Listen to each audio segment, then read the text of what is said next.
Hey guys, another episode of Yo at Home. You having a fun time staying at home? Oh boy. Anyway, we're talking sedimentary rocks today. These are rocks made from sediments. Okay, so the question is, what kind of sediments do you have on the planet? Think of the sediments you see outside in a stream. Okay, so you have sediments that are chunks of other rock. We know that. That's certainly going to be one kind of sediment. As a matter of fact, unless you really work at it, you're going to think that might be the only kind of sediment. So chunks of other rock are called clasts. That makes these clastic sediments. Well, what are some sedimentary rocks that would be made from chunks of other rocks? Well, the question is size of the chunks. So, big chunks to small chunks, right? So, the big chunks would be pebbles and things mixed with sand, and those would be your conglomerates. So, when you see a rock with pebbles inside, that's a conglomerate. If it's sharp, if the pebbles are all sharp and not rounded, another name we would use is breccia. So conglomerates or breccias. A conglomerate, the pebbles are all rounded. Breccias, they're sharp and angular. What does it mean? Well, obviously, if a pebble is rounded, it rolled a long way along a stream. If a pebble is not rounded, that means it didn't roll. So the breccias would have formed very close to where the source rocks are. Conglomerates would be like stream-tossed rocks or something that are forming a much further distance away. After that, after you have those kinds of rocks, well, smaller sediments instead of pebbles, they might be sand, and that would make your sandstone. Right? Sandstone, the size is just a range of sizes of these particles, but you know about what sand is. Smaller than sand, getting to be very fine, would be silt, so that would be a siltstone. Even smaller than that, you're getting into clay, and clay, mud, right? That's going to form a type of rock called, well, clay will form shale. Right? So the shales will form from clays. And one fun part about shales, you know it's a shale. If you breathe on it and smell it and it still smells muddy, yep, that's a shale. And so these are clastic rocks. They are described simply in terms of not what they're made from, but the size of the particles. So we don't care what the pebbles are made from. If they're pebbles, it's a conglomerate or a breccia. If it's sand, no matter what the stuff is, what the particles are actually made from, it's a sandstone, and the same with siltstone and shale. Just the size of the particles. And if we look at the reference tables on this scheme for sedimentary rock identification, you can see clastic or fragments, and they're talking exactly what I've said. Conglomerates and breccias are made from pebbles, cobbles, and or boulders embedded in sand, silt, or clay. What's the biggest size chunk you have? That is going to define whether it is a conglomerate and or breccia. Breccia simply being the angular fragments. Well, now we have a specific size range, 0.006 centimeters to 0.2 centimeters. So still pretty small. Anything that is in that size range, we're calling a sandstone.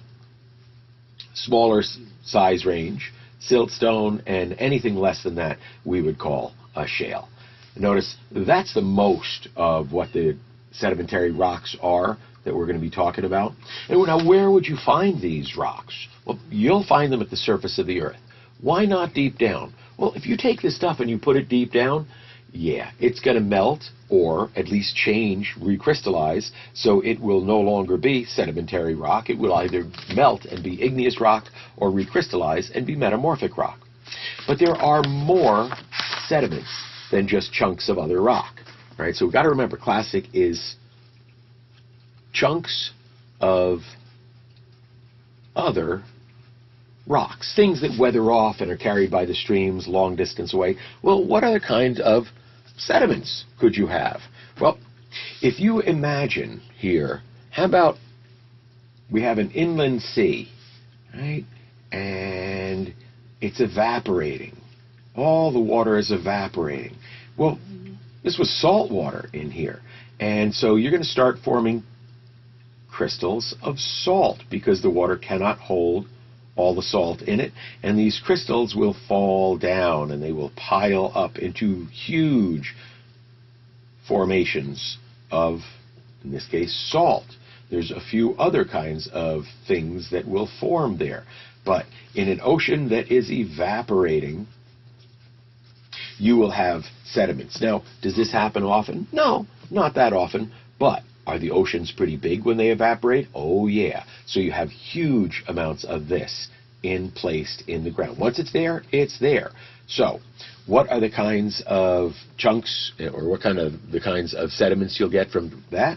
Well, salt, of course, is the major one, but you'll also get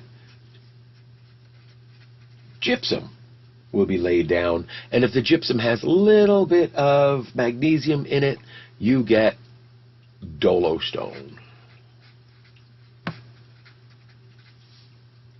So salt would give you, in this case, we'll just call it rock salt. If it was pure, you could call it the mineral, the halite. But really, this is just a huge deposit of rock salt. And we mine these for both road salt and if it's a very pure deposit, we can use it for table salt. Gypsum, of course, is a very soft rock we use for drywall, for sheetrock. And dolostone would be a common thing here too. But these are all formed from evaporating oceans. So we have what would be called crystalline. So the crystalline are these crystals formed from evaporating oceans. And it can be any size crystals. We're not worried about it. But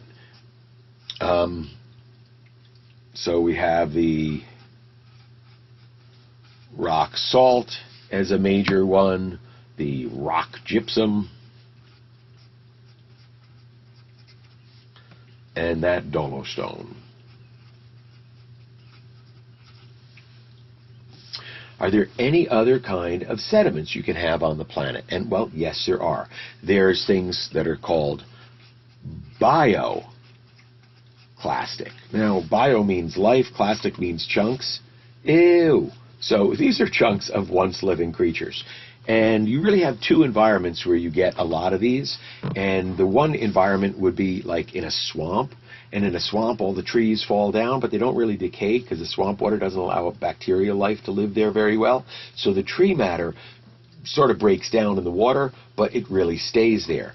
And it will go through a whole series of events and eventually end up with coal. So coal would be from swamps, inland swamps. Can these be large? Oh, yeah. So you have lots and lots of coal deposited in the earth. And that is showing us that there was a swamp there once. What are the bioclastic stuff you can have in the ocean? Well, that's seashells falling down and building up stuff, and that will make limestone. So coal and limestone are the bioclastic sediments you'll get when you have a lot of life detritus forming things. So these are the three major groups of sedimentary rocks: the clastic, chunks of other rock, the crystalline, evaporating oceans, and the bioclastic, that's the remains of other life. And that is sedimentary rocks. If you look at your scheme for sedimentary rock identification, you have them all laid out here, and what they're made of, and how it works, right? For the bioclastic, it's telling you precipitates of biologic origin or cemented shell fragments is your limestone, compacted plant remains from swamps, so your bituminous coal.